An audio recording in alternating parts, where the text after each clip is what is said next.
So, Neil, there are lots of people out here who are saying they're social media marketers. How do you spot a scammer from a saint? I think, as I say, the thing you'll find, there are a lot of people who have some familiarity with social media in its various forms. I mean, obviously, we've had Facebook around for 6-7 years now, 8 years, whatever it is, it's been around. Twitter's obviously been around for a reasonable time. Platforms like Google Plus are quite new. You tend to find that people who are enthusiastic about social media are not necessarily social media experts or specialists. And in most parts, I think the easy way to tell somebody that doesn't really have a great deal of knowledge about it is that they'll simply just use a spray and pray channel. Yeah.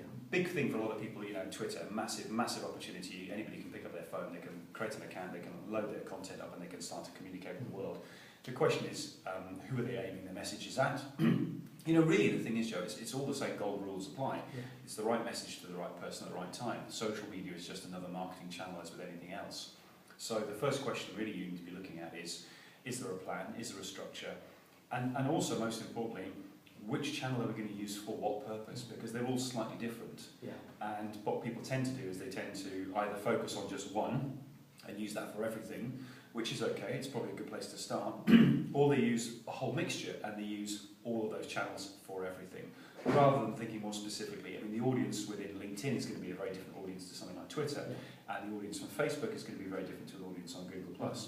So the first question you need to be asking yourself is, do you have a sense that the person that's advising you or supporting you, assisting you, do they have some clarity around which channels are going to be used for what purpose? Okay. Do you think, I find I've spoken to quite a few people recently.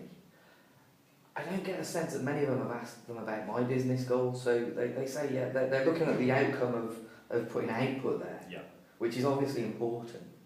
But they haven't necessarily asked the question, what kind of stuff will they output? I always worry that you could never actually outsource something like that, and I'm sure it's possible.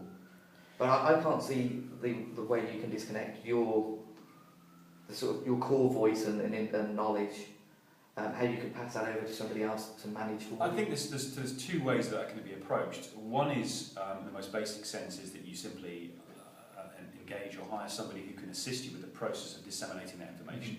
Still going to be down to you to write that, still going to be down to you to decide what's going to be produced at what point. And remember, social media, again, it kind of divides into two camps. There's your more reactive, instantaneous, inspirational moments when you've got something you want to share with your community and your tribe. But then beneath that, there should also be some sort of long-term plan. If you're selling a particular type of product, or you're launching a new product, or you're doing a new piece of work, or if you're moving into a new industry or a new sector, a new area, you need to have a plan, and you want to be developing that and building that over time. Although Twitter is an instant medium, it can be used to launch products over a number of weeks prior to that happening, and it can build some sort of momentum behind it. So on one hand, you have people who are useful in terms of just simply the mechanics of distributing that information, and that's a great tool because it allows us to be able to sit down, write the information out, write the kind of information that we want to distribute, and then hand that to a social media editor or a planner who will then take that and distribute it for you. The other side really is then looking at having a full-on, proper social media manager who's managing your whole social media, your campaigns, your structure and so on. That, in those kind of cases, that's somebody that really needs to understand your business. Yeah. I mean, the first thing I would suggest is look at the other clients they're working with, find out who they're working for. Yes, you've got to consider this issue about the potential conflict of interest if they're working for other competing clients that would run a similar business to your own. But do they understand what your business is about? And really the biggest thing of all is, do they understand what the listener, the viewer, the reader, do they understand what they want? And the crucial thing, of course, is what's topical, because at the end of the day, social media works well when it's relevant and topical. Thank you.